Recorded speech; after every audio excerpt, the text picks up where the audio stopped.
প্রথমেই ভক্তের কথা এসেছে। ভক্ত সঙ্গ, ভক্তের সঙ্গে সম্বন্ধ, ভক্তের অনুগ্রহ কৃপা ছাড়া ভক্তি লাভ সুদূর পরাহত, সম্ভব নয়। ধ্যান দিন। ভক্তমাল চরিত্রে বলছেন, একবার এক রাজা এক ব্রাহ্মণ আচার্যকে নিজের গুরু রূপে প্রগাঢ় ভালোবেসেছিলেন। ব্রাহ্মণ পণ্ডিত যখন আসেন, রাজার পাশে তার সিংহাসন, তাকে পাদ্যার্ঘ্য দেন, নানান রকম উপহার দেন, মালা চন্দনে ভূষিত করেন। এখন রাজার সম্মান পেয়ে পেয়ে এই আচার্য, এই গুরু, মন্ত্রী বা রাজার অন্যদেরকে মানেনি না। উনি যখন রাজসভাতে প্রবেশ করেন, মন্ত্রীদের উঠে দাঁড়াতে হয়, রাজা নিজে উঠে অভিবাদনের জন্য দাঁড়ান। মন্ত্রীরা প্রণাম করতে গেলে উপেক্ষা করেন, এই তোমরা প্রণাম করো না, ওদেরকে উপেক্ষা করেন। 1 বছর এভাবে চলার পরে মন্ত্রী পরিষদগণ, রাজার আমর্তগণ সকলে ভাবলেন, ইনি তো রাজা ছাড়া কাউকে মানেন না, আমাদের তো চরণে প্রণাম করবার অধিকার কেড়ে নিয়েছেন। তুচ্ছ তাচ্ছিল্য করেন। সকলে মিলে মন্ত্রণা করে কি করলো জানেন? একদিন রাজদর্শনে যেই ঢুকবে, দুয়ারের কাছে আটকে দিল, রাজার দর্শন হবে না, ফিরে যান। আরে তোমরা বলার কে? রাজার গুরু আমি, রাজ অভিষেক, রাজ কর্মে আমার অধিকার, আমি তার গুরু, রাজগুরু, পথ ছেড়ে দাও। বলেন আপনার প্রবেশ অধিকার নেই। উনি চিৎকার করতে শুরু করলেন, কিন্তু অন্দরমহলে যাবে কি করে ডাক? ফিরে গেলেন। রাজা বললেন, শ্রীগুরু মহারাজ আর আসেনি কেন? খোঁজ নাও, খোঁজ নিয়ে দেখো কেন তিনি আসেননি। বললেন, কিছু অপরাধ নেবেন না, খোঁজ নিয়ে জেনেছি উনি 7 দিন ভাগবত পাঠে গেছেন। 7 দিন ভাগবত পাঠে গেছেন, প্রতিদিন আসেন আর ফিরিয়ে দেন। রাজা বলছে 7 দিন পরে আমাকে খোঁজ দেবে, তাকে নিয়ে আসবে, তাকে দর্শন না করলে ভালো লাগে না, তিনি আশীর্বাদ না করলে আমার দিনই বৃথা যায়। 7 দিন বাদে কি বলবে? নতুন মন্ত্রণা তো খাটাতে হবে। রাজার সামনে বিষণ্ণ বদনে মন্ত্রী পরিষদগণ গিয়ে বলছেন, রাজার দুঃসংবাদ আছে, উনি মারা গেছেন। জ্যান্তে মেরে ফেলেছেন ওনারা। অশ্রদ্ধা করে তো, ওদের তুচ্ছ তাচ্ছিল্য করে, প্রণামটাও নিতে দেয় না। এখন রাজার একটা স্বভাব ছিল, উনি মাসে একবার করে নগর পরিভ্রমণে বেরোতেন। ব্রাহ্মণ গুরু ওই দিনটার অপেক্ষায় ছিলেন, বাইরে তো একদিন তিনি আসবেন, এদের কৌশলটা সামনে তো প্রকাশ না করলে আমাকে ওরা প্রবেশ করতে। যেদিন রাজা পরিভ্রমণে যাবেন, তার আগের দিন রাত্রে গিয়ে হাত পা বেঁধে মুখে টেপ মেরে জঙ্গলে রেখে এসছে। কোন কারণে উনি ওইসব ছাড়িয়ে রাস্তার এক গাছের উপরে উঠেছেন, ধরলেই তো আবার বাঁধবে। গাছের উপরে আছে, রাজা যখন যাবে রথে করে, আমি ঝাঁপ দিয়ে হোক, চিৎকার করে হোক জানাবো। রাজা আসছেন, রাজা নগর পরিভ্রমণে বেরিয়েছেন, গাছের উপর থেকে চিৎকার করে বলছেন, রাজা, রাজা আমি তোমার গুরু, ব্রাহ্মণ গুরু, আমার দিকে তাকাও। যেই শব্দ শুনতে পেয়ে রাজা উপরের দিকে তাকিয়েছেন, বলে তোমরা বললে মারা গেছে। মন্ত্রী বললেন, খবরদার ওদিকে তাকাবেন না, ও মরে ব্রহ্মভূত হয়ে আপনার ঘাড়ে লাগবে বলে উপরে আছে, ওদিকে আর চাইবেন না, একদমই চাইবেন, রথ তাড়াতাড়ি চালান। রাজা এদের কথা শুনে, আমার গুরুদেব গাছে উঠবে কেন, শুনে চলে গেলেন। ওই রাত্রেই, কথাটি বলছি কেন, এর গুরু অর্থ আছে। ভক্তমালের কথা, এটা বানানো কোনো গল্প নয়।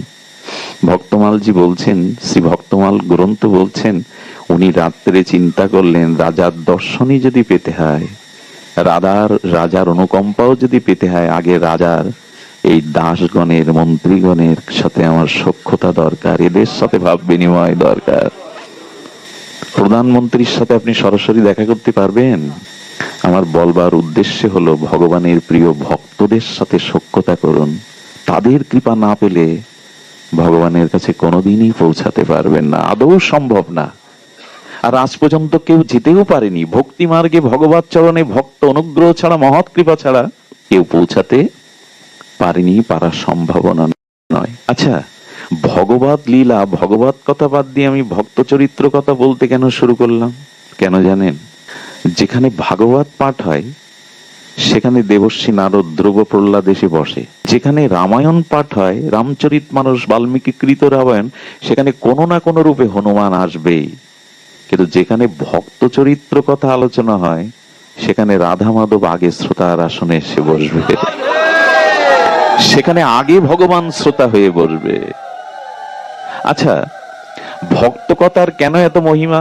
একবার মা খুব ধ্যান দিয়ে শুনুন। ভক্ত চরিত্র, ভক্ত মহিমার এত মহিমা কেন জানেন? একটু লক্ষ্য করুন, আমি যদি এখন গিরিরাজ গোবর্ধনধারী ভগবানের লীলাটা বলি, আচ্ছা ওই লীলা শুনলেন যে ভগবান অখণ্ড পরতত্ত্ব শ্রীকৃষ্ণ গিরিরাজ ধারণ করেছেন, ওই লীলা শুনে আমাদের জীবনে ওর অনুকরণ করতে পারবো তো আমরা? একটু কথা বলুন, পারবো কি? পারবো না। আচ্ছা রামচন্দ্র রাবণ বিনাশ করলেন, লঙ্কা বিজয় করলেন, ও লীলা কি আমাদের পক্ষে সম্ভব সেতু বেঁধে? আমি বলতে চেয়েছি, ভগবানের লীলা শুনলে সে লীলা আপনি অনুকরণ করতে পারবেন না, কিন্তু যখনই কোনো সাধু ভক্তের জীবনী চরিতাবলী শুনবেন, তখন আপনার সাথে সেই সাধুর চরিত্র মিলে যাবে, আর যার সাথে যার চরিত্র মিলে যায় তার প্রতি তার স্বাভাবিক ভাব অনুরাগ আসে। ভগবানের চরিত্রের সাথে আমাদের চরিত্র মিলাতে পারবেন না, কিন্তু ভক্ত চরিত্রের সাথে আমাদের সবকিছুই মিলবে। কিরকম মিলবে জানেন? যখন এগুলো শুনবেন না, মনে হবে ভক্তদের জীবনে, সাধুদের জীবনেও তো আমার মতো এই ঘটনা ঘটেছে, আমিও তো পারবো। তিনি যদি পেরে থাকেন, কিরকম জানেন? তুকারাম, ভক্ত তুকারাম জয় সিয়ারাম করেন, সর্বদা রাম নামে জপ করেন, সাধু বৈষ্ণবদের ডেকে এনে রাম গুণগাথা বলেন, কিন্তু কোন কোন সংসারে আছে স্ত্রী বিমুখ, ভক্তি বিমুখ, স্ত্রী সহ্য করতে পারেন না, কোন পরিবারে আবার স্বামীও বিমুখ স্ত্রীর প্রতি, এমনটা তো হয়। তো ওনার স্ত্রী ওনার মুখ তেমন একটা দেখে না, 2 তলা বাড়ি, ওপরে গিয়ে কাপড় কাছেন, কিন্তু নিচে আসেন না, ওই যে সাধুদের নিয়ে বসে আলোচনা করছে রাম গুণগাথা, রামচরিত। এখন ওই যে রাম রাম শব্দ যত কানে যাচ্ছে তত ওনার রাগ হচ্ছে, উনি সেই কাপড় কাচা জল আর গামলা সহ ওনাদের মাথার উপরে দিয়েছে ফেলে রাগে। যখন জল পড়ছে সাধুদের গায়ে, ওই কাপড় ধোয়া জল, তখন তুকারামের কাছে অন্য সাধুরা বলছে, প্রভু জল পড়ছে কোথা থেকে? বলেন, ও আপনাদের বলা হয়নি, আজ মেঘ করেছে, মেঘে বিজুরি চমকাচ্ছে, আর সেই বিজুরি চমকানোর সাথে কিছু কিছু বৃষ্টিও পড়ছে, সেই বৃষ্টির জল ওপর থেকে পড়ছে। তার মানে যখন আপনি এই কথাটি শুনবেন, তখন আমার স্ত্রীও যদি ভক্তি বিমুখ হয়, সাধুর এই চরিত্রটা তখন আমাকে সান্ত্বনা দেবে, আমিও মেনে নি।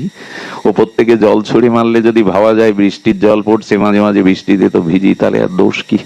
বোঝা যায়। মীরাবাইয়ের বিবাহ হলো, রাজ রানী হলো মীরা, সংসার সুখ।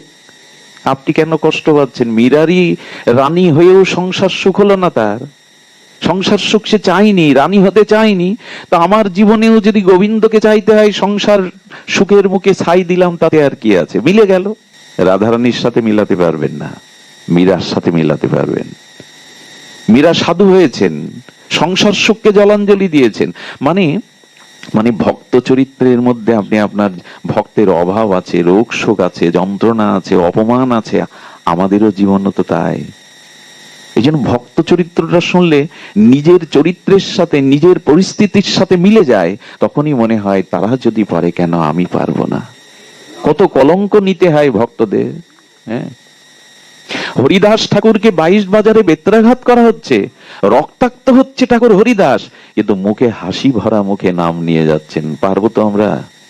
সেই উজ্জ্বল নামের জ্যোতিতে, প্রেমের জ্যোতিতে ঠাকুর হরিদাস হাসি মুখে হরে কৃষ্ণ কৃষ্ণ কৃষ্ণ হরে হরে, হরে রাম রাম রাম হরে, নাম নিয়ে চলেছেন হাসি। আমার কি মনে হয় জানেন?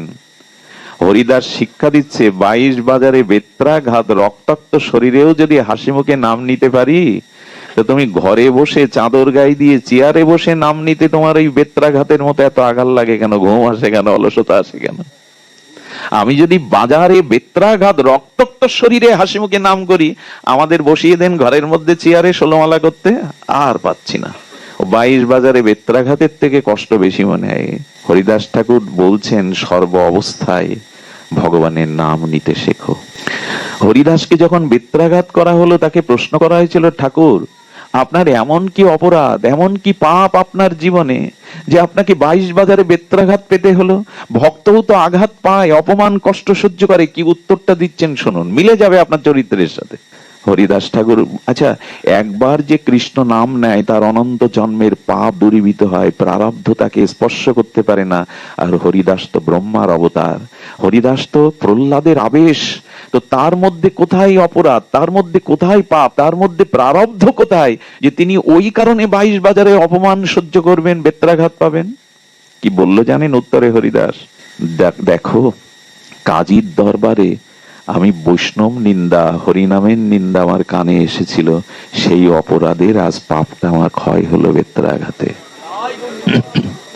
ভাবতে পারেন, কাজীর দরবারে নামের নিন্দা আমার কানে এসেছিল, বৈষ্ণব নিন্দা আমার কানে এসেছিল, আজকে সেই অপরাধে আমাকে প্রারব্ধে এটা ভোগ করতে হলো। আপনার জীবনেও কখনো যখন এমন একটা কঠিন প্রতিকূলতা আসে, আপনিও হরিদাসের মতো কেন ভাববেন না আমারও কোনো অন্যায় অপরাধ দোষ ভক্ত চরণে ছিল, তাই মিলে যায় কিনা? সাধু চরিত্র, ভক্ত চরিত্র আপনার জীবনের সাথে মিলবে, ভগবানের চরিত্র আপনি মিলাতে পারবেন না, আপনি মিলাতে পারবেন না। ভক্ত চরিত্র বড় বিচিত্র, এই জন্য তো ভগবানের অত্যন্ত শ্রবণেন্দ্রিয় আনন্দ দেয় ভক্ত চরিত্র গুণগাথা হলে। ভক্ত চরিত্র গুণগাথায় ভগবান অত্যন্ত আনন্দিত হন। সবার সম্মুখে এসে আগে তিনি শ্রোতার রূপে কোন বেশে কোন রূপে এসে বসে যান হরিকথা শোনাবার জন্য। কারণ একটা ছোট কথা একটু বলে রাখি, ভগবানের থেকে বেশি করুণা তার ভক্তদের, ভগবানের থেকে গৌর হতে অধিক কৃপা গৌর ভক্তগণের। এ কথাটি খুব সাহস দেখিয়ে বলছেন শাস্ত্র। ভগবানের করুণার থেকে কেমন জানেন, প্রহ্লাদ মহারাজকে নৃসিংহদেব বর দিতে চাইলেন, বর নাও প্রহ্লাদ, বর নাও। প্রহ্লাদ কি বর চাইলো জানেন? চাই না কিছু, ইহকালে পরকালে তোমার চরণ ছাড়া ভজন ছাড়া কিছু, তবু নিতে হবে যাবে।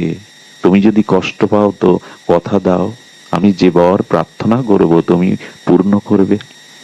নৃসিংহদেব বললেন, প্রহ্লাদ আমি নৃসিংহরূপ ধরার সাথে সাথে জগৎ আমার তেজে ক্রোধে জগৎ পুড়ে ছারখার হয়ে যেত। আমার এই তেজকে কমানোর জন্য ব্রহ্মা আমার পুত্র আমার সামনে এসে দাঁড়িয়েছিল, আমার তেজ কমেনি। দেবতারা এসে স্তব করেছিল, তাদের দিকে আমার দৃষ্টিই যায়নি। আমার স্ত্রী স্বয়ং লক্ষ্মী আমার সামনে এসেছিল, তাকে দেখেও আমার তেজ আমার ক্রোধ কমেনি। তবে তুমি যখন আমার সামনে এসে দাঁড়ালে, তোমাকে দেখেই আমার সমস্ত তেজ ক্রোধ কমে গিয়েছিল। তোমাকে অদেয় কি আছে তুমি চাও?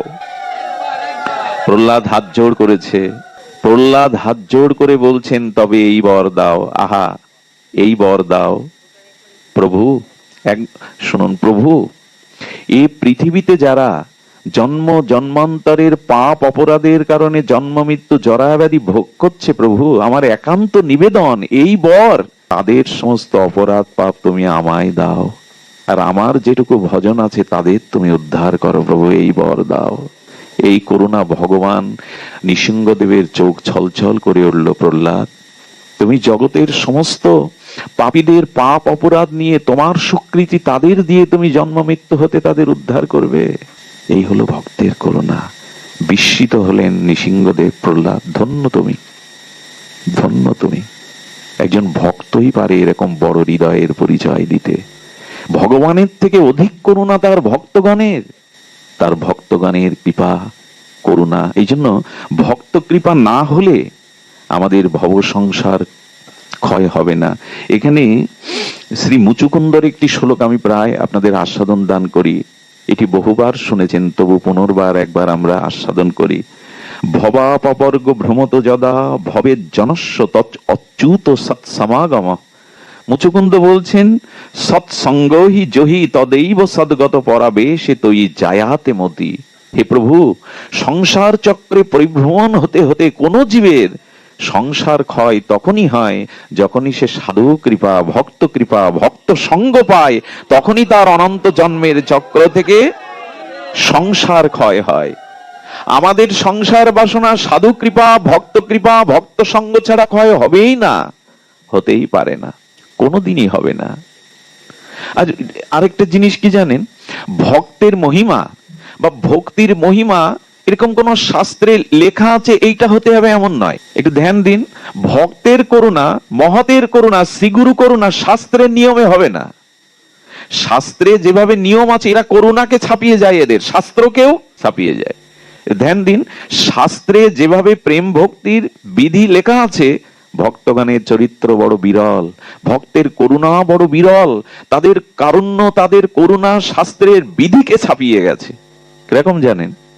হ্যাঁ, একবার এক রাম ভক্ত হনুমান ভক্ত যেতে যেতে দেখছেন হনুমানজির একটি মূর্তি, আচ্ছা, রাস্তার পাশে ভারতবর্ষে দেখবেন অনেক মূর্তি তৈরি করা থাকে। উনি দেখে ওনার কষ্ট হচ্ছে, আমার প্রিয় হনুমানজিকে এভাবে রোদ বৃষ্টি ঝড়ে আগলা রেখেছে। উনি টিন জোগাড় করে, খড়কুটো জোগাড় করে চাল টাল দিয়ে দিলেন, রোদ বৃষ্টিতে ভিজবে। আর যিনি মূর্তিটা করেছিলেন তিনি বললেন, এই কাজ কে করলো? আরে যদি রাস্তার পাশে কেউ আগুন জ্বালিয়ে দেয়, আমার হনুমানকে আগুনে পুড়ে মরবে?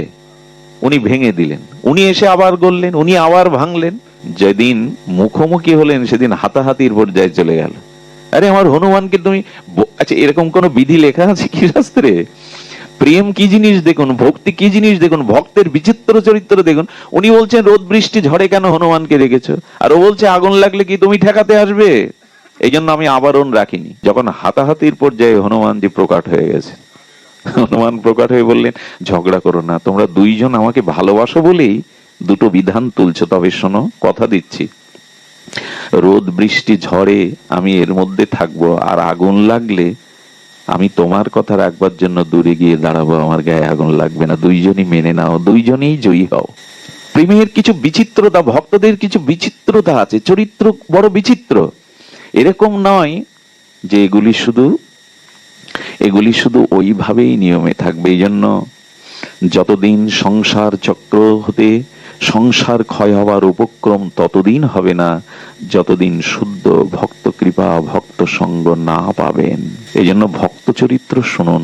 ভক্তদের চরিত্র বড় বিরল, ভক্ত চরিত্র বড় মহিমান্বিত।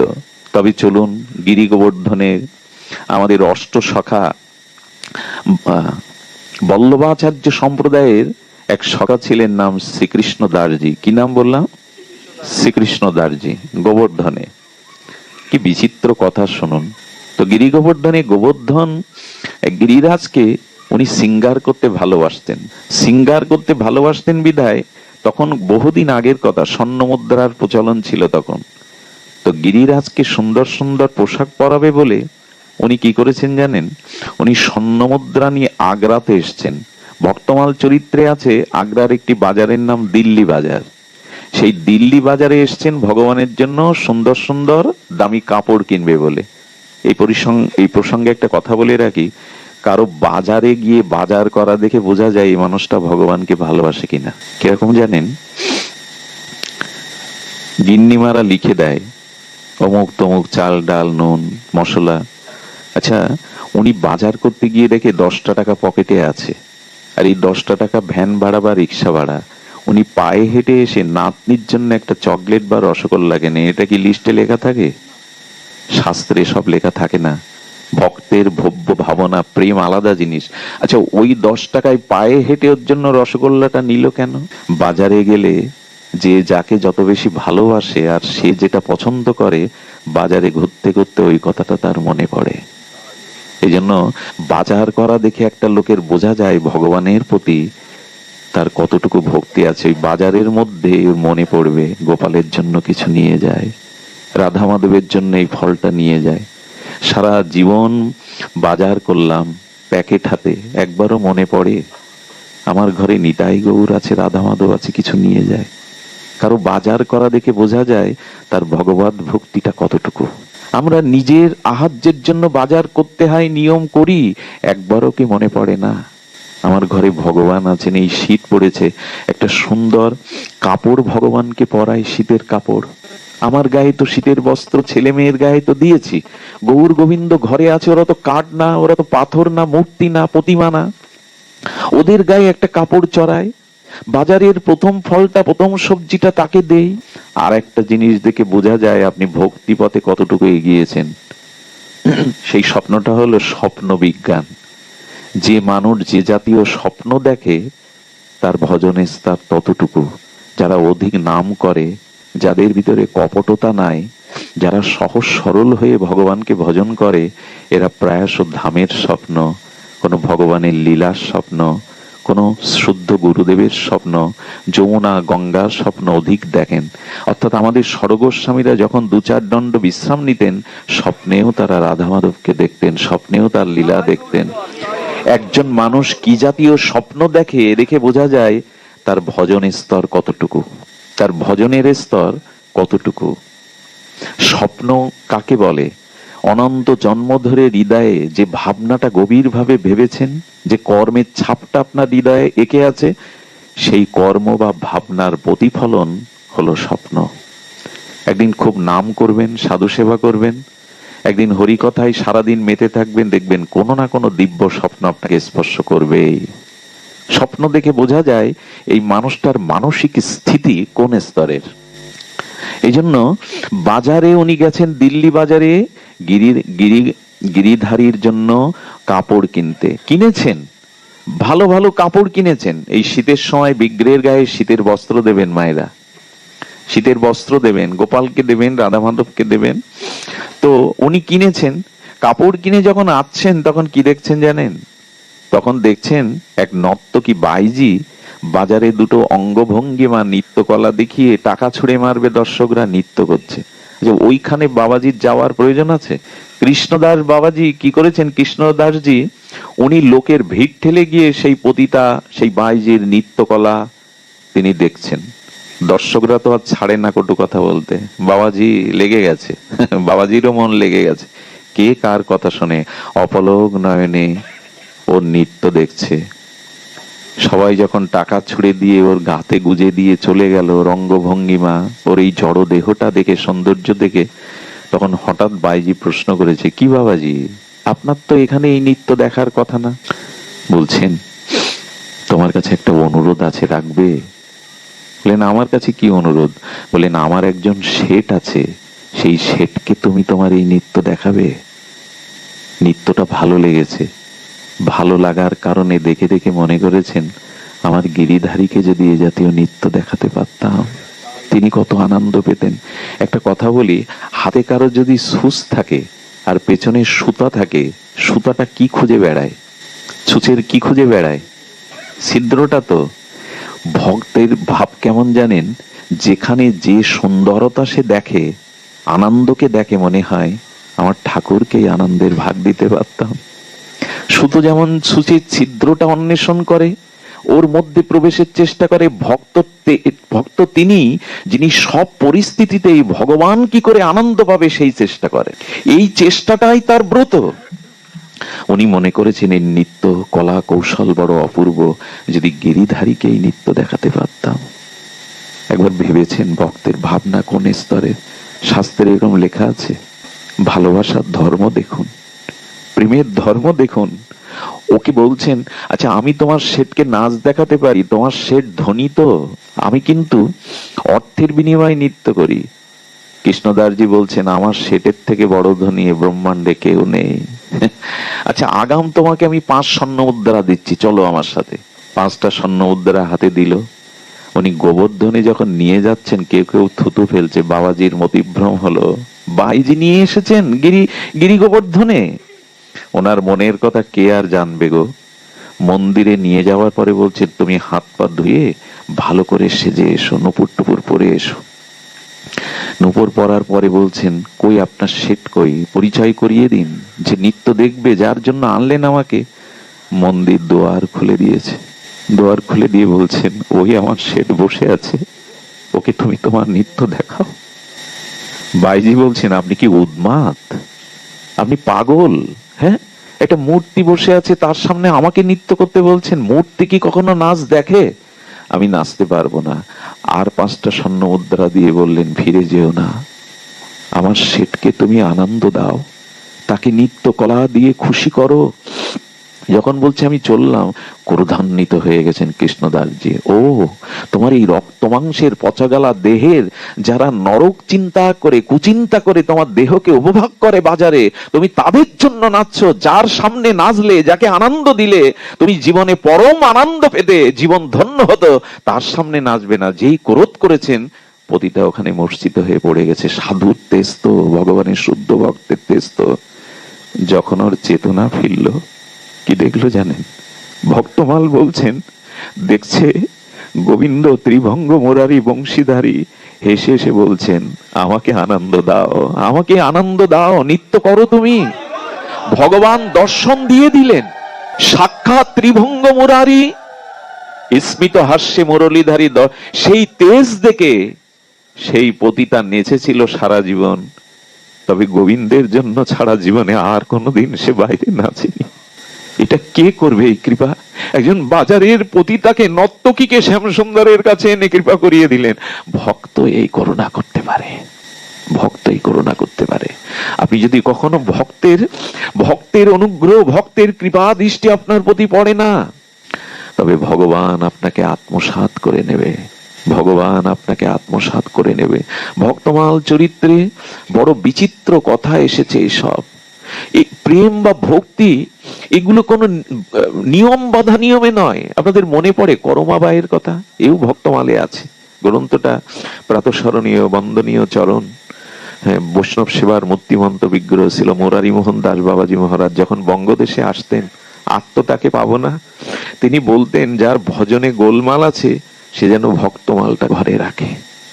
এ দেখলেই আপনার সমস্ত গোলমাল মিটে যাবে যদি ভক্তমাল গ্রন্থ, শ্রী ভক্তমালটাকে দেখেন। এটা অপূর্ব কিছু বিচিত্র চরিত্র। হ্যাঁ, বেনাজি বলে একটা ভক্ত চরিত্র আছে। এখানে ভক্তমাল বলছে বেনাজি তখন শিশু, আর ওই শিশু যে ঘরে জন্মেছেন, শিশু অবস্থায়, বালক অবস্থায় একজন সন্ত সাধু এসেছিলেন ব্রজধাম থেকে। তিনি তার শালগ্রাম শিলাকে সাক্ষাৎ গোবিন্দ জ্ঞানে অর্চন করতেন। ওই বাড়িতে 1 সপ্তাহ ছিলেন এই মহাত্মা। উনি সকালে উঠে ঘি মাখাতেন বিগ্রহকে, অভিষেক করতেন দধি দুগ্ধ পঞ্চামৃত দিয়ে, তিলক করে দিতেন, শৃঙ্গার করতেন, পোশাক দিয়ে সাজিয়ে আরতি করতেন এবং ওনার মহিমা গুণকীর্তন করতেন। ওই যে বেনাজি, ওই ছোট্ট, ওদের ওই রকম নাম বেনাজি, ওই শুনতে শুনতে, বিগ্রহ দেখতে দেখতে দেখতে মনে ওই বিগ্রহের প্রতি তার অনুরাগ জন্মে গেছে, পরম অনুরাগ জন্মে গেছে। 7 দিন বাদে যখন মহন্ত বিদায় নেয়, চরণে পড়ে গেছে। বেনাজি চরণে পড়ে গিয়ে বলছেন, হে সাধু, তোমার ঠাকুরকে আমায় দিয়ে যাও। উনি ভাবছেন শিশু তো, একটু কিছু টাকা, একটু চকলেট, একটু খাবার দিলেই ও বায়না ছাড়বে। ওকে যখন ওইসব দিতে যাচ্ছে, আমি কোনো কিছু চাই না, ঠাকুরকে চাই। আমি 7 দিন ধরে তোমার সেবা দেখেছি, অর্চন দেখেছি, আমাকে দিয়ে যাও, আমি ওকে ভালোবেসে ফেলেছি। একটা কথা বলি, আমাদের জীবনে ভক্তি বাধা হয়ে দাঁড়াচ্ছে কোথায় জানেন? ভক্তি বাধা হওয়ার কথা ছিল না, কিন্তু এই লীলাটি আমাকে একটু স্মরণ করিয়ে দেবেন। এই প্রসঙ্গে একটা কথা বলে রাখি, ভক্ত খুব মন দিয়ে শুনতে হবে, খুব ধ্যান দিয়ে শুনতে হবে। আমাদের ভজনে প্রগতি কেন হচ্ছে না?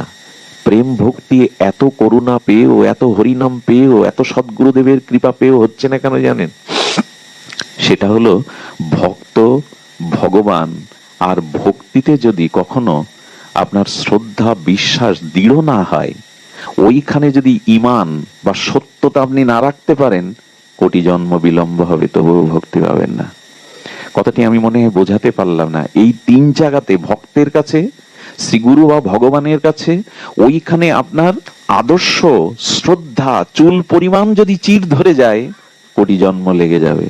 আর যদি আদর্শ রেখে দেন, কি ঘটনা শুনুন, ভক্তমাল বলছে 1 লক্ষ টাকা নিয়ে এক শেঠ তাড়া খেয়েছে ছিনতাইকারীদের কবল হতে, প্রাণে টাকাটা বাঁচাবে বলে, নিজে বাঁচবে বলে জঙ্গলে গিয়ে পলিয়েছে যাতে ওটা রক্ষা করতে পারে। ঠিক সেই মুহূর্তে গভীর জঙ্গলে মধ্যরাত্রে এক চোর মা ভবানীর মন্দিরে গিয়ে বলছে, মা তুই তো আমাকে রক্ষা করিস সারা জীবন, চুরিতে যেন আজ ধরা না পড়ি, মা এই কৃপা কর। ওকে শেঠ দেখে কি মনে করেছে জানেন? মনে করেছেন এত রাত্রে মন্দিরে যিনি মার সামনে বসে প্রার্থনা করছেন, তিনি নিশ্চয়ই সাধু, নিশ্চয়ই কোনো সন্ত সাধু।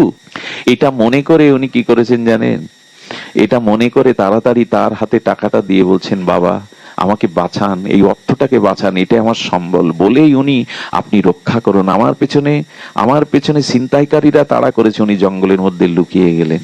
চোরের হাতে লাখ টাকা সেদিনের সময়, ঘটনাটা 1000 বছর আগে। উনি কি করেছে জানেন? মা ভবানীর দিকে তাকিয়ে বলছেন, মা সব জায়গায় অশ্রদ্ধা, অবিশ্বাস আমি রেখেছি, কিন্তু তোর সামনে কখনো আমি কপটতা করিনি মা, তোর সামনে তোর বিশ্বাসটা আমি কখনো হারাইনি। এই দেখুন ভক্তি কাদের লাভ হয়। সেই লাখ টাকা নিয়ে 2 ঘন্টা বসে থাকলেন। উনি আসার পরে যখন ওনাকে টাকাটা ফিরিয়ে দিচ্ছেন, তখন চরণে প্রণাম করে বলেন, প্রণাম করবেন না, আমি প্রণামের যোগ্য নই, আমি দাগী চোর, মায়ের কাছে আসি মার আশীর্বাদ নিতে, যাতে চুরিতে ধরা না পড়ি। এই টাকা পেয়েও কেন আপনি আত্মসাৎ করলেন না? বলেন আর যাই হোক, যার সামনে এসেছি তার সামনে আদর্শ থেকে চ্যুত হতে পারবো না। আমরা ভগবানকেও ফাঁকি দিতে শিখেছি, ভগবানের সামনেও আমরা চালাকি করি, ভেতরে এক বাইরে আর এক রকম ভাব দেখায়। উনি কি ওটা জানেন না? কপট চাতুরী যতদিন আছে কোটি জন্মেও ভজনে প্রেম প্রাপ্তি। এই জন্য সরল হলে ভগবান তাকে গ্রহণ করে। ভক্তের কাছে কখনো কপটতা করবেন না। ভক্তের কাছে যদি নিজের দুরাচার বৃত্তিও কখনো তুলে ধরতে হয়, চরিত্রের অন্ধকার দিকও তুলে ধরতে হয়, ওইখানে ফাঁকি দিবেন না। ভক্ত হলো ভক্তবৎসল, করুণা, তারা কারো অপরাধকে গণনা করে না। ভক্তও যেমন ভগবান কারো অপরাধকে লক্ষ্য না করে আপনার বর্তমানকে দেখে, যে আপনি হরি বলছেন এটাই দেখে, অতীতকে দেখে না। আরে পুতনা বেশ ধরেছে মায়ের, অন্তরে কামনার বিষ, গোবিন্দকে জিঘাংসা হত্যা করবার জন্য কালকুট স্থানে বিষ, বুকে পাপ, আর রূপ ধরেছে মায়ের কিন্তু কামিনী। এত কিছু নিয়ে যখন গোবিন্দের সামনে গেলেন, গোবিন্দ চোখ বন্ধ করেছিলেন পুতনাকে দেখে। ভগবান দেখবেন, ভগবান তুমি চোখ বন্ধ করলেন কেন? বললেন পুতনার হৃদয়ে জিঘাংসা, বুকে বিষ, আর ও নকল মার বেশ ধরে কামিনী রূপ ধরে এসছে। যাদের ভেতরে বিষ আছে, কপটতা আছে, ছল আছে, আমি তার দিকে তাকাতে পারি না।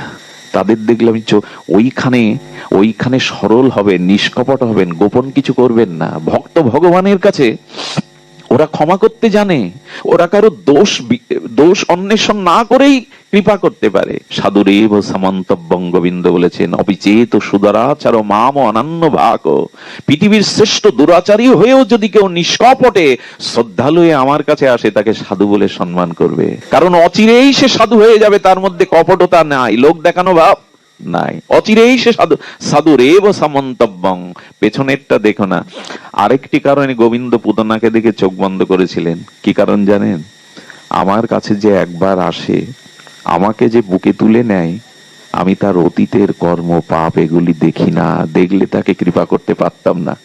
আচ্ছা, আপনার আমার অনন্ত জন্মের পাপগুলি যদি আমার পিতা মাতা, আমার স্ত্রী পুত্র দেখানো যেত আমার অনন্ত জন্মের পাপ, ওরা আগের মতো আমাকে আর শ্রদ্ধা করতে? কিন্তু ভগবান চোখ বন্ধ করে বলেন আমি তোমার অতীত পাপ দেখবো না, অতীত অপরাধ দেখবো না, তুমি যে আমার কাছে এসেছো এই বর্তমানটাই দেখে তোমায় কৃপা করব। এই দয়ালুর কাছে আমরা যাই না, এমন ক্ষমাশীল বদান্য কৃতজ্ঞ ভক্ত ভগবানের কাছে আমরা যাই না। এই মানাজি কি করেছেন? বললেন আমার ঠাকুরকে দিয়ে যান, ওই ঠাকুরই চাই। উনি যখন দেখলেন কান্নাকারি করছে, বললেন ঠাকুর দেওয়া যায় নাকি? নিজের ঠাকুর উপাসনার তত্ত্ব দেওয়া যায়? মা বাবা এসে বোঝাচ্ছে তোকে এই কিনে দেবো, ওই কিনে দেবো, কান্নাকাটি করে হাত পা ছুড়ে বলছে ওই ঠাকুরই চাই। সাধু দেখলেন ওর যথাযথ অনুরাগ হয়েছে, কিন্তু আমি তো আমার বিগ্রহ দিতে পারবো না। ওকে সান্ত্বনা দেওয়ার জন্য রাস্তায় গিয়ে একটা কালো পাথর নিয়েছে, কালো পাথরটাকে আবার একটু ঘষে মেজে ওইখানে একটু তিলক করে দিয়ে ওদের সিংহাসনে রেখে বলছে এদিকে আয় দেখ। আর ওনার ঠাকুরটাকে নিচে রেখেছেন, আর যে 20 আনা পাথরটাকে তিলক করে আসনে রেখেছেন। বলে দেখ তোর এই ঠাকুরের সৌন্দর্য দেখ, তোর এই ঠাকুর রাজা, আর আমার এই ঠাকুর ওই ঠাকুরের প্রজা দাস। শিশুকে তো বোঝাতে হবে। তো ওই তিলক করা দেখে, সিঙ্গার করা দেখে বলছেন আমার ঠাকুরও তো সুন্দর, আমার ঠাকুর রাজা, তোমার ঠাকুর প্রজা। বলে আমি রাজাই নেব। সাধু বললেন হ্যাঁ, কৌশলটা কাজে লেগেছে। ওকে দিয়ে গেল, দিয়ে তো গেল। এই দেখুন কারা ভগবান পায়। ও তো শাস্ত্রবিদ্যা জানে না, ও তো নিয়ম নীতি সদাচার জানে না। সেই দিন থেকে শুরু হলো ভগবানের প্রতি অকৃত্রিম নিষ্কপট ভালোবাসা। কি করে জানেন? লাল তিলক দেবে বলে, আলতা পরা দেবে বলে বাচ্চারা ওই যে কাঠের খড় গুঁড়ো ওইটা পেষণ করে, করে জল দিয়ে রক্তাক্ত পানা লাল করে তিলক দেয়, বনের ফুল দিয়ে দেয়। চললো এমনি করে তার নিষ্কপট ভালোবাসা। কিছুদিন পরে ভোগ লাগাতে শুরু করলো। ভোগ লাগিয়ে ছোট পর্দা দিয়ে এপারে বসে থাকে। ঠাকুর তুমি তো কারোর সামনে খাও না, আমি পর্দা দিয়ে দিয়েছি, এবার খাও। কয়েকদিন ঘরে গিয়ে দেখে প্রসাদের থালা সেই প্রসাদই আছে, খায় না। তখন চিন্তায় পড়ে গেল আমার ঠাকুর খায় না কেন, আমার ঠাকুর কেন প্রসাদ নেয় না। একদিন সরাসরি ভোগের থালা দিয়ে বলছে দেখো ঠাকুর, আমি তো শিশু, আমি মন্ত্র আমি তন্ত্র তেমন কিছু জানি না, তবে এইটুকু বলি তুমি খাও। তুমি যদি না পাও না, তবে শুনে রাখো আজ থেকে আমিও জল আহার ছেড়ে দিলাম। ওইটুকু ছেলের মধ্যে ওই পাথরের বিগ্রহকে অনুরাগ জন্মে গেছে, ভালোবাসা জন্মে গেছে। গোবিন্দ তখন চিন্তা করলেন, ওর মধ্যে তো কপটতা নেই, ওর মধ্যে তো ছল নেই, এই ভালোবাসাটাই উনি হাত পেতে চান মানুষের কাছে, জীবের কাছে। নিষ্কপট ভালোবাসা আমায় দাও, ওইটুকুর কাঙাল আমি। যেই 2 দিন না খেয়ে পড়ে রয়েছে, হঠাৎ ও তো মন্দিরের মধ্যে ভোগ লাগিয়ে পড়ে থাকে, দেখছে যে আঙুল চুষলে, আস্বাদ্য বস্তু চুষলে যেমন একটা শব্দ হয় না, চপচপ করে, এরকম শব্দ হচ্ছে। শব্দটা শুনেই তাকিয়ে দেখে ও যা দিয়েছিল সেইগুলো গোবিন্দ চেটে চেটে পাচ্ছে, আর শব্দটা হচ্ছে। ও, তবে তোমার করুণা হলো, তবে তোমার দয়া হলো, কষ্ট দিতে ভালো লাগে তাই না? সেই দিন থেকে গোবিন্দের সাথে তার সখ্যতা শুরু হলো। ওই বিগ্রহকে নিয়ে ও গাভী রাখতে, গোপাল পালন করে, গরু রাখতে যায়, ওকে নিয়ে যায়, বটের ছায় বসিয়ে রাখে। রাখতে রাখতে এমন হলো ভগবান প্রকট হয়ে যান ওর ভালোবাসায়। শিশুরূপে বলে, দেখো তোমার যখন ইচ্ছা করবে আমাকে দেখতে, আমাকে ডাকবে, প্রকট হয়ে যান। একদিন বলছে, শোনো, সারা দিন তুমি গরু চড়াও, দায়িত্বটা আমায় দাও না। আমি গল্প শোনাতে বসিনি আপনাদের। ভক্তমালজি বলছেন, প্রকট হয়ে গোবিন্দ বলে, তুমি পারবে? তোমার কেমন কোমল কোমল হাত পা, তুমি পারবে? বলে, নিয়ে এই অভ্যাসটা আমার অনেক জন্মের। আমি গোপাল, আমি গরু রাখার অভ্যাসটা আমার অনেক জন্মে, ছেড়ে দাও না, আমার উপর ভাত দিয়ে দাও। সারা দিন গোচারণ করে, বিকালে ফিরে এসে বিগ্রহের মধ্যে প্রকট অপ্রকট হয়ে যান, একসাথে বাড়ি আসে। 2 বছর পরে ওই মহাত্মা ওর বাড়িতে এসেছে। কি গো, তোমার গোপাল কই, তোমার ঠাকুর কই? বলে, ঠাকুর গোচারণ করতে গেছে, গরু রাখতে গেছে। বলছে, ওর এখনো সেই পাগলামি আছে দেখছি। বলে, গোচারণে গেছে? বলে, হ্যাঁ। তখন ওর বাবা মা বলছে, দেখুন কি হয়েছে, ও বিগ্রহকে খাওয়ায়, প্রসাদের থালায় প্রসাদ থাকে না, একটা দিব্য গন্ধ ভেসে আসে, কি ঘটছে আমরা বুঝতে পারছি না। বলে, ওর সাথে নাকি গোপাল গরু চড়ায়। তখন বলছেন, আচ্ছা সাধু বাবা, গোপাল গরু চড়ায়, তুমি বিশ্বাস করছো না আমার বাবা মার মতো? বলে, দেখাতে পারিস? বলে, চলো না, আমার গরুগুলো মাঝে মাঝে আমাকে বিশ্রামের জন্য ওই নিয়ে যায়, চলো না। যেই গোষ্ঠে এসেছে, গোবিন্দ একটা নীল গায়ের পিছনে ঘুরে বেড়াচ্ছেন। গোপালকে দেখে হেসে বলছেন, শোনো সখা, আমার গুরুদেব এসেছে, ওনাকে ওনাকে ওনাকে একটু দেখা দিতে হবে। বললেন, সহজ পেয়েছো? তোমার মতো সরল পেয়েছো? আমি সবার কাছে ধরা দেই না, ও আমাকে দেখতেই পাবে না। তখন কি বলছে জানেন? শোনো সখা, আজ তোমার আমার মিলন ঘটিয়ে দিয়েছে আমার গুরুদেবী। উনি যদি কৃপা না করতেন আমি তোমাকে পেতাম না, তোমার সাথে আমার সম্বন্ধই হতো না। তবে জেনে রাখো, ওনার করুণাতেই আমি তোমাকে, তুমি আমাকে পেয়েছো, ওনাকে বঞ্চনা করা যাবে না। যে এই কথা চোখের জলে বলে ফেলেছে, গোবিন্দ প্রকট হলেন। গুরুদেব গোবিন্দকে প্রণাম করছেন না, ওর চরণেই পড়ে গেছে।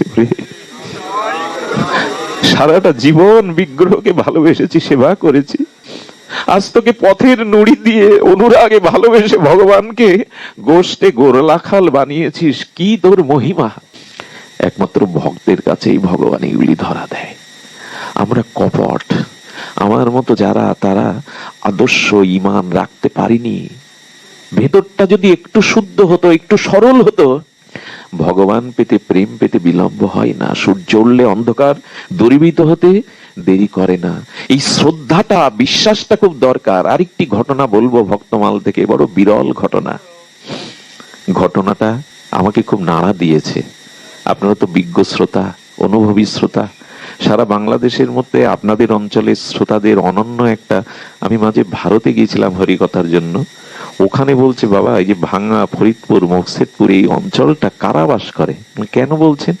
বললেন, আমরা মাঝে মাঝে লাইভে দেখি, আমরা মাঝে যে ইউটিউবে দেখি, কি নীরব হয়ে এত গভীর রাত্রে তারা হরিকথা শুনছেন, সহস্র সহস্র ভক্ত। ওখান থেকে কি বলে জানে ওরা? আমাদের হয়ে তাদের চরণে একটা প্রণাম দেবেন, তাদের মতো ভক্তি আমাদের নেই। ওরা বারবার বলে, আমাদের হয়ে বাবা একটা প্রণাম দিবেন। আপনাদেরই একথা বলা যায়? এত হরিকথার আগ্রহ, উৎকণ্ঠা, ব্যাকুলতা, তৃষ্ণা আপনাদের ভাবা যায় না। বিপ্লবদার একটা পা নষ্ট, জানেন, ফরিদপুর থেকে বাবুদা ওরা যেভাবে ছুটে এসে রাস্তায় দৌড়ায়, আপনাদের অনুভূতিগুলো দেখে মনে হয় আমার জীবনে যেটুকু চাওয়া পাওয়া তা পূর্ণ হয়েছে আপনাদের সান্নিধ্য পেয়ে। এত হরিকথা প্রেমিক, এত হরিকথা উৎকণ্ঠা আপনাদের। এটা এটা ওই দেশের মানে নোয়াখালীর একটা সমস্ত লোক, 99% লোক নদিয়ার একটা নগরে বাস করে, তারা হাউমাউ করে কাঁদছেন আর বলছেন, বাবা বাবা আমরা খুঁজে পাই ওই শ্রোতাদের মধ্যে আপনাকে, আপনি তাদের বারবার আমাদের হয়ে প্রণাম দেবেন, আশীর্বাদ করতে বলবেন যে না আমাদের হরিকথাতে রুচি হয়। শুনুন তবে ভক্তমাল চরিত্রে এই শ্রদ্ধা আদর্শ, এই জায়গাটা নষ্ট হলে কিন্তু আমরা পাবো না, কোটি জন্মেও পাবো না। সেই চরিত্র শুনুন ভক্তমালের। ঘটনা ঘটেছে, অপরাধ নেবেন না, দলিত সম্প্রদায়ের অর্থাৎ ঋষি সম্প্রদায়ের, দাস সম্প্রদায়ের আমরা যারা বলি, সহজ কথায় যাদের মুচি বলা হয়, ক্ষমা করবেন, কোন জাতি ভগবানের কাছে ভক্তের কাছে ছোট নয়। তো তাদের সংসারে অভাব, স্বামী স্ত্রী ঝগড়া করতে করতে মাঝে মাঝে মারধরও করে বসে। তার স্ত্রী এত কঠোরা যে স্বামীর গালে দুটো চড় বসিয়ে দিয়েছেন। উনি কি করবে, উনি এই কষ্টে এই অপমান সহ্য না করতে পেরে উনি সেই যে এক কাপড়ে ছিলেন, জঙ্গলের মধ্যে যেতে গিয়ে সে আবেশে জঙ্গলের কাঁটায় কাপড়ও ছিঁড়ে গেছে, কোন রকমের লজ্জা ঢেকে জঙ্গলের মধ্যে বসে ফেছেন সারাদিন। উনি কি বৈরাগ্য নিয়ে গেলেন? স্ত্রীর চড় খেয়ে গেছেন মনের দুঃখে, কি আর করবে, জঙ্গলের মধ্যে বসে বসে রয়েছে। বিকাল বেলা ওই প্রদেশের রাজা তার মন্ত্রীকে নিয়ে, এটা ভাগবত আমাদের ভক্তমাল চরিত্রের কথা, ওই রাজা তার মন্ত্রীকে নিয়ে ওই পথে পরিভ্রমণ জঙ্গলের শোভা দেখতে বেরিয়েছেন। তো ওই মন্ত্রী ছিলেন আধ্যাত্মিক জগতের একজন ভক্ত। উনি রাজাকে আধ্যাত্মিক জগতের ভগবত লীলা শ্রবণ করাতে করাতে ওনাকে নাম নিয়ে আছেন। উনি হরিনাম করেন, একাদশী করেন, একটু অর্ধেক ওনার কাছে হরি কথা শোনেন। কিন্তু পথে যেতে যেতে বলছেন, আমার আধ্যাত্মিক রাজ্যে বিচরণ মন্ত্রী হচ্ছে তো, ঠিক ঠিক হচ্ছে তো? বলেন রাজা সব হচ্ছে, কিন্তু একটি জিনিস না হলে যে ভজন আপনার পূর্ণতা পাবে না, সেটা হলো আপনি এখনো সদ্গুরুদেবের চরণ আশ্রয় করেননি, কোনো কিছুই পূর্ণতা হবে না। বলেন আমাকে তো তাহলে এই মুহূর্তেই সদ্গুরু নিতে হবে, জীবন তো সায়ান্নে, কখন আয়ু ফুরিয়ে যাবে, আপনি আমার সদ্গুরুদেবের ব্যবস্থা করুন। ঠিক এই কথা বলতে বলতে জঙ্গলের মধ্যে ওই বইয়ের হাতে মার খাওয়া বেটা বসে আছে ওখানে, ওকে দেখে বলছেন, মন্ত্রী ভগবানকে আমার কথা শুনলেন? ওই দেখুন জঙ্গলের মধ্যে এক মহাত্মা বসে আছে নীরবে অবনত মস্তকে, নিশ্চয়ই কোনো মহাত্মা না হলে জঙ্গলের মধ্যে কেন থাকবেন? মন্ত্রী বললেন, ভাগ্য আপনার, যান রথ থেকে নেবে, ওনাকে বন্দনা করুন, ওনাকে প্রণাম করুন। ওনাকে গিয়ে প্রণাম যেই করছে, মনে মনে ভাবছে এটা কি স্বপ্ন? স্ত্রীর হাতে মায়ের খেয়ে একটু লুকাপো অপমান বলে এখন রাজা আমার সামনে হাত জোর করে দাঁড়িয়েছে, আমি স্বপ্ন দেখছি না তো? মন্ত্রী বলছেন, মনে মনে বলছেন কথাটা, মন্ত্রী বলছেন ওভাবে হাত জোর করলে হবে না, আপনি সাষ্টাঙ্গে ওনার চরণে হাত দিয়ে প্রণাম করুন। উনি বলছেন বাহ, দেখা যাক কত দূর যায়। রাজা আমাকে প্রণাম করছে চরণে হাত দিয়ে। রাজা প্রণাম করার পরে কোনো কথা বলছে না, কথা বললেই তো ধরা পড়ে যাবে। তখন বলছেন মন্ত্রী, ওনার বসন যে নাই, ছেঁড়া ফোটা বসন। তখন বললেন, যারা আচার্য হয়, যারা অন্তর্মানা হয়, যাদের দেহাবেশ নাই, তারা তো বস্ত্রই পরে না, মহান মহান আচার্যদের বস্ত্র থাকে না। মনে মনে বলছেন, বানাও আমাকে, বানাও আচার্য বানাও, কাপড় যে কেন ছেড়েছে তা তো তোমরা জানো না। এরপরে বলছেন, প্রভু আমি আপনার চরণ আশ্রয় করতে চাই, আমি গৌর গোবিন্দের ভজন চাই, কৃপা করুন, আমাকে চরণে কৃপা করে আশ্রয় দিন। মনে মনে বললেন, এই সুযোগ বা কেন ছাড়বো? কথা বলছেন না দেখে মন্ত্রীকে বলছেন রাজা, উনি তো কথা বলেন না। মন্ত্রী কি বললো জানেন? যারা খুব উচ্চাঙ্গের সাধু হয় তারা মৌন থাকে, সহসা কথা বলে না। উনি অনেক উচ্চাঙ্গের মহাত্মা, আপনার ভাগ্য রাজা। কান বাড়িয়ে দিলেন, কি বললো ওই জানে। রাজা শ্রদ্ধা করে গুরুরূপে বরণ করে রথে তুললেন, রাজবাড়িতে এনে তাকে অভিষেক করালেন, তার চরণ বন্দনা করলেন, আরতি করে ঘরে রেখেছেন। 3 দিন ধরে ঘরের থেকে বেরোবে কি করে? বইয়ের হাতে মার খাওয়া লোক গ্রামে বেরোবে কি করে? কথা বললে ধরা খেয়ে যাবে, প্রসাদ পাচ্ছেন, বসে বসে মৌন থাকেন। রাজকুমারী 3 দিন ধরে লক্ষণ দেখে ওর শ্রদ্ধা এসে গেল, ইনিই তো প্রকৃত রাজ। পুরীতে ওনার কোনো অভিপ্রায় দেখছি না, নীরব অন্তর্মনা। রাজাকে বললেন, বাবা আমিও ওনার চরণাশ্রয় করতে চাই। কুমারী দীক্ষা নিলেন, রাজকুমারী দীক্ষা নিলেন। দীক্ষা নেওয়ার পরে বেশ 15 দিন চলল, 2 সপ্তাহ। ওনার প্রতি এত শ্রদ্ধা, রাজার থেকে রাজকুমারীর কোনো গল্প নয়, শুনুন। অপেক্ষা করছে আমাদের জন্য সেই সংবাদ। এই কুমারী তাকে সদ্গুরু ভগবানের আসনে বসিয়ে, সদ্গুরু প্রকট ভগবান, অপ্রকট ভগবানের থেকে প্রকট গুরুদেবের প্রতি তার অধিক শ্রদ্ধা, গুরু সেবা, গুরু সমস্ত বন্দনা প্রণাম সেবা সে নিবিষ্ট চিত্তে করতে লাগলো।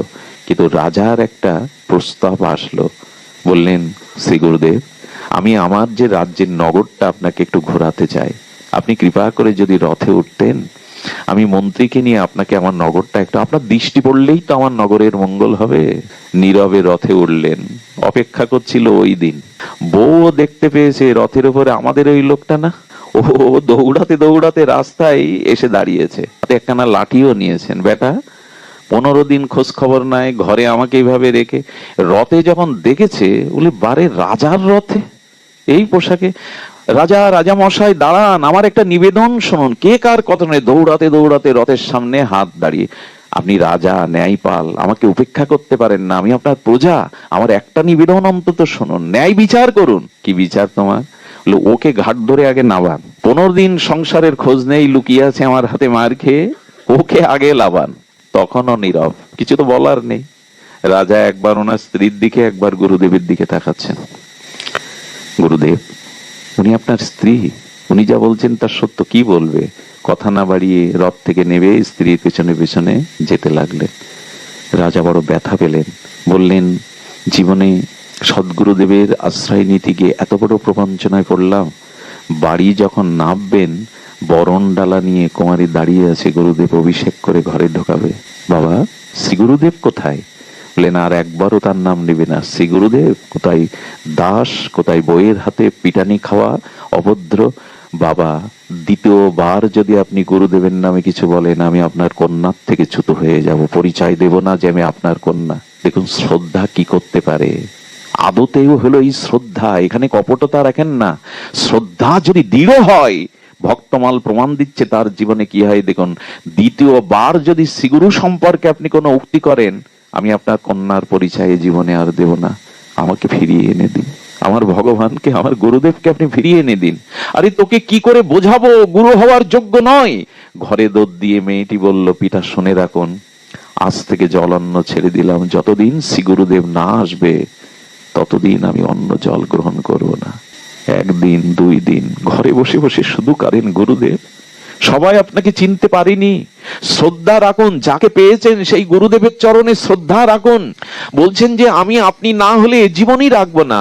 5টা দিন জলান্ন ধোলাই ধূসরিত, আর জলান্ন না পেয়ে কাঁদছেন, ভগবানের আসন টলে গেল। এই ভক্তিতেই, শ্রদ্ধাই তো ভগবানের আসন টলে। ভগবান বৈকুণ্ঠ এসে বলছেন, ওঠ মা, উঠে জল অন্ন নিয়ে নে, আমার গুরুদেবকে সেবা না দিয়ে আমি নেব না। আপনি কে? বলে, আমি বৈকুণ্ঠ বিলাস মূর্তি শ্রী ভগবান। বলেন, আপনি এসেছেন, কিন্তু আমার প্রয়োজন যে আমার শ্রী গুরুদেবের, আপনি ওনাকে আমার কাছে এনে দিন। ভগবান, একটা কথা বলি, গুরুদেব যদি আপনার গলায় 2 পেজ তুলসীর মালা দিয়ে দেয়, আচ্ছা শ্রীকৃষ্ণ যদি কখনো আপনার সামনে এসে বলে 3 পেজ দিতে হয়, তুমি 3 পেজ দাও, আপনি কি বলবেন জানেন? উপযুক্ত গুরু নিষ্ঠাপরায়ণ ভক্ত কি বলে জানেন? হে ভগবান, আপনি আপনার জায়গায় থাকুন, গুরুদেবের বাইরে 1 বিন্দু আমি আপনার আদেশ পালন করতে পারবো না। এই হলো গুরুনিষ্ঠ ভক্তের কথা। ভগবান এদের প্রতি সন্তুষ্ট হয়। যার গুরুনিষ্ঠা নেই, ভগবানের কৃপা হতে সে বঞ্চিত। কে দেবে প্রেম, কে দেবে ভক্তি, কে ভব সংসার পার করবে? শ্রী গুরু মহারাজই। মেয়েটার কান্না দেখে তখন বলছেন, আর উপায় নাই, স্বয়ং ভগবানকে যেতে হলো তার বাড়িতে। এত শ্রদ্ধা যদি নষ্ট হয়, আমার শাস্ত্রের বাক্য মিথ্যা হয়ে যাবে। তাকে নিয়ে এসে বলছেন, মা, তোর গুরুদেবকে এনেছি, তোর যে শ্রদ্ধা ভক্তি, চল মা, নিত্য লোকে চল, বৈকুণ্ঠে চল। ভগবান, যেতে পারি যদি আমার গুরুকে সাথে নিতে দেন, তা না হলে আমি যাব না। আমার শ্রী গুরুদেব যদি সাথে যায় আমি যেতে পারি। ভগবান বললেন, ধন্য তুমি, এমন শিষ্য পেয়েছো শ্রদ্ধালু, চলো তুমি আমার সাথে। তখনই ও মুখ খুলল, তখনই বলছেন, আমিও যেতে পারি, আমার স্ত্রীকে যদি আপনার সাথে নেওয়ার অনুমতি দেন।